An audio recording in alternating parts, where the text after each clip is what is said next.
right. So hi, everybody. We're here with my friend Brad ZARA today. Say hi, Brad. Hello. And I've known Brad for, I'm trying to think how many years. Do you have an idea? I think it was 2008 or so when we met. Okay. So they were members at Hope Church and have been special in our hearts for a long time. They've always been especially helpful for us, but I do remember very fondly that he had a collision company, which actually I'm pretty sure we allowed you to retire at your young age because of the many accidents that Carter family definitely helped us out. Thank you. Like our own special plaque maybe on your wall there or something, but helped us out with some of our cars too. When I had leukemia, got those detailed, and I'm just very generous in that way. So, but I'm going to go ahead and let you talk and see if there's anything significant that you have to say about our meeting, and then let you talk about kind of your favorite blog post, or at least kind of an idea of some of the things I write about, how they've impacted you. Well, undoubtedly, the Carter family has been huge in my life. And when we came to Hope Church, I can't say that I was necessarily a follower of Christ at that time. And you guys, certainly Blake's teaching, and you guys as a family, certainly shepherded us along and really got us going on a journey that we're still on. So then to be able to be there kind of close by when you had to go through your battle with leukemia, just trying to figure out how to support in that situation. So you mentioned the detailing of cars. That was certainly something that was right up our alley and easy for us, that thankful that it was able to be a blessing to you guys. But then just the examples and that you've been able to share through your blog that helps me to see what faith looks like firsthand in situations that truly I hope I never face. But to literally be fighting for your life, holding on to your faith to get you through that, then to be able to read about your journey of healing and, how kind people were to you when it was obvious you were battling cancer or leukemia.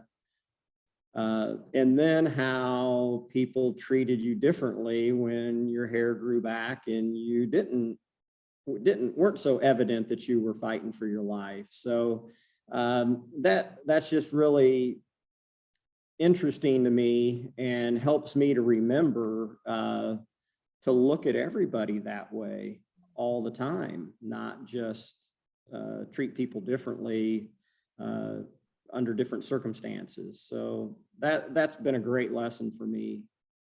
And everyone that comes out, even most recently, the Jerk for Jesus, I don't ever want to be that person.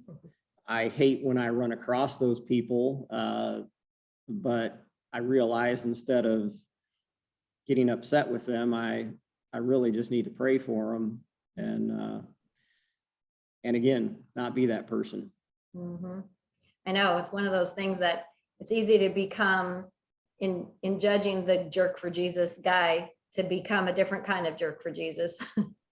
Right. We're judging them for their behavior, and it just keeps that ball rolling. So there's definitely a lot of things we can learn from that. And I'm glad that, my message of trying to learn to live like you're dying when you're not comes across, because I think that's, Oswald Chambers talks about how anyone can go through the crisis grandly. It's one thing to do it that way, but it's another thing when no one's looking and you're in your house by yourself or you're alone with your family. How do you act and behave in those times, in the everydayness of life? Because those are not necessarily inspiring times, probably frustrating times on occasion, and to be able to maintain your faith and that template of your beliefs, no matter what the circumstances are, is way harder when you don't have leukemia. Yeah. Well, and you just sharing kind of just lifting that veil from that piece of life, because other people that we come across that are, if we only see them in the good moments, we think that they're really handling it a lot better and maybe more grandly, like you said, than it's reality. So the struggles that we do face outside of the public, to know that that's normal too. And that's it's just good to be given that insight into an extreme that, like I said, I've never experienced. Yeah, and God definitely gives you, I think, whatever strength you need to get through the things that he has put in front of you. But we always hear that, and yeah, I always hope when I see that in people like you, I'm like, oh my gosh, I think that if I were ever in that situation, that I would still have that faith. But that's the test. That's the ultimate test. Yeah. And God will give you the strength to go through the stuff that is the cares of this world, the little things. But the issue for me anyway is that I tend to think that I should have those under control myself, and I don't want to bother God with all those things because he's got more important things to do. And I don't invite him into my everydayness of life.